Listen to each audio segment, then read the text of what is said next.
आकाश और सुरा एक दिन शाम को अपने दोस्तों के साथ कैंपिंग के लिए निकले।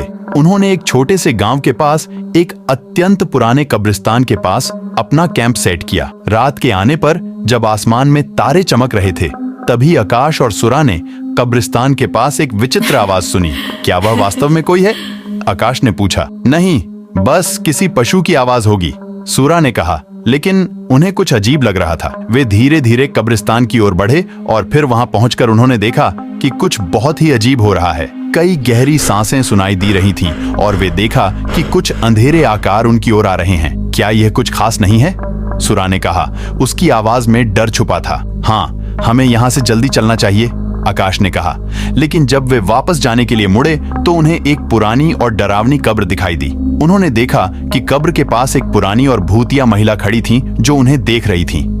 वे दर्दनाक चिल्लाहट सुन सकते थे जो उस महिला के मुंह से आ रही थी। भागो, आकाश ने चिल्लाया और वे दौड़ने लगे। लेकिन महिला उनकी पीछा कर रही थी और वे महसूस कर रहे थे कि उनके पास कोई उपाय नहीं है। चिल्लाहट बढ़ती चली गई और फिर अचानक सब कुछ ठहर गया। आकाश और सुरा ने अपने आप को कब्रिस्तान के बाहर पाया और वे हिले हुए थे।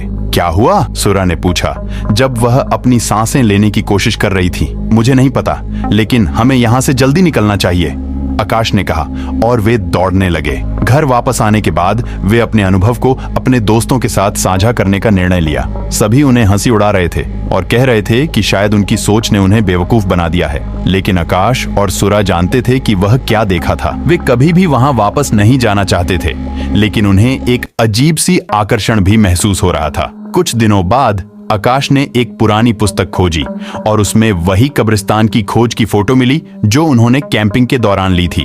वह देखा कि उसमें कुछ अजीब चीजें थीं जो उन्हें ध्यान आकर्षित कर रही थीं। अचानक उन्हें एक विचित्र विचार आया। क्या वह सच में वहां वापस जाना चाहते हैं? क्या उन्हें उस रहस्यमय कब्र की उत्सुकता सताने लगी थी? उन्होंने सुरा को यह विचार साझा किया और वे दोनों ने मिलकर एक नया यात्रा का निर्णय लिया। अगले हफ्ते जब रात की चांदनी चमक रही थी, वे फिर से वहीं पहुंचे। इस बार वे अधिक तैयार थे और उन्होंने विभिन्न उपकरणों को साथ लिया था। कब्रिस्तान में पहुंचने के बाद वे ने उस भूतिया महिला की खोज शुरू की। धीरे धीरे उन्होंने एक पुरानी और भंवर सी कब्र खोजी और उसमें वह महिला खड़ी थी।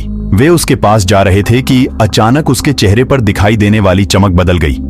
उसके आंखों में एक अजीब सी उत्सुकता थी जो उन्हें डराने लगी। हमें यहाँ से निकलना चाहिए, सुरा ने कहा, लेकिन आकाश ने उसे रोका। नहीं, हम इतने आसानी से नहीं हारेंगे। हमें जानना है कि यह सच में क्या है, आकाश ने कहा और वे महिला के पास जा चुके थे। महिला उन्हें देख रही थी और वे महसूस कर रहे थे कि कुछ अजीब हो रहा है। वे उसे पूछने के लिए तैयार थे, लेकिन तभी उन्हें एक और विचित्र स्थिति देखी। कब्र के पास खड़ा हुआ एक और पुराना आदमी उनकी ओर बढ़ रहा था। पुराना आदमी धीरे धीरे आकाश और सुरा की ओर बढ़ रहा था। उनकी आंखों में उत्सुकता और भय का मिश्रण था, जैसा कि उनकी भी थी। वे त्रस्त और हैरान थे कि यह पुराना आदमी उनसे क्यों मिलने आया है। तुम लोग यहाँ क्या कर रहे हो? पुराना आदमी ने कहा। उसकी आवाज में आदमभर नम्रता थी। हम बस यहाँ कुछ खोजने आए हैं, आकाश ने कहा, जानबूझकर अपनी आवाज में थोड़ा संवेदनशीलता डाली। क्या तुम भी उस महिला को देख सकते हो? पुराना आदमी ने पूछा। उसकी आंखों में एक अजीब से उत्सुकता थी। हाँ, हमने उसे देखा है, सुरा ने कहा। उसकी भी आवाज में डर हल्का था। पुराना आदमी ने उन्हें साथ चलने का प्रस्ताव किया और वे उसके साथ चले। उन्होंने अपने नाम का परिचय किया, आकाश और सुरा। मेरा नाम विक्रम है, पुराना आदमी ने कहा। मैं यहाँ के कब्रिस्तान के पुराने सेक्शन का देखभाल करता हूँ। यहाँ कई सालों से कुछ अजीब घटनाएं हो रही हैं। विक्रम ने आकाश और सुरा को बताया कि उस महिला को देखने की कई रिपोर्ट्स आई हैं, लेकिन कोई भी सच्चाई नहीं जान पाई है। वह उन्हें कुछ पुरानी कहानियां सुनाने लगे जो इस कब्रिस्तान के बारे में संबंधित थीं। उन्होंने बताया कि इस कब्रिस्तान में एक समय किसी बड़े राजा का महल था। राजा की रानी एक बहुत ही खूबसूरत और साहसी महिला थी जिसका नाम अमृता था। लेकिन उसकी मौत के बाद राजा ने उसका महल खाली छोड़ दिया और वह खुद भी दिन प्रतिदिन दरिया के किनारे बैठकर उसे याद करता रहता था। उसे कहाँ देखा गया था?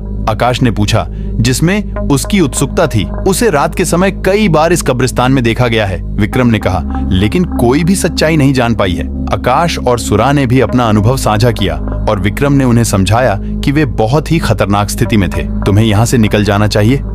उन्होंने महिला की दिशा में ध्यान दिया और देखा कि उसके चेहरे पर गहरा दुख और व्यथा का अभिव्यक्ति था। उसकी आंखों में अपने प्यार की खोज थी जो कभी खो गया था और अब उसे लौटाने की चाहत थी। हम तुम्हें क्या मदद कर सकते हैं? आकाश ने धीरे से पूछा। उसके ध्यान में विचलितता थी। महिला ने दीर्घ शांति की धड़कन बांधी और उनकी ओर मुड़ी। मेरी आत्मा यहां बंधी है, मेरे प्यार का अंश भी, उसने कहा। उसकी आवाज में अत्यधिक दुखाक था। हम आपकी मदद करेंगे, सूरा ने विश्वासपूर्वक कहा। उसकी आंखों में समझौते की दाहिनी बात हो रही थी। विक्रम ने उसके हाथ में अपना हाथ डाला। हम आपके साथ हैं, आप हमें बताएं कि हमें क्या करना चाहिए। महिला ने उन्हें अपनी कहानी सुनाई कि वह एक समय किसी बड़े राजा की पत्नी थी जिसका नाम अमृता था। उनका प्यार उन्हें अनजान देश में ले गया जहां उन्हें जहरीली जड़ी बूटी की चोट लग गई और उनकी मौत हो गई। उसके बाद उसका पति राजा उसके प्यार के खो जाने के दुख में डूब गया और उसने अमृता के साथ मिलकर जीवन जीने का फैसला किया।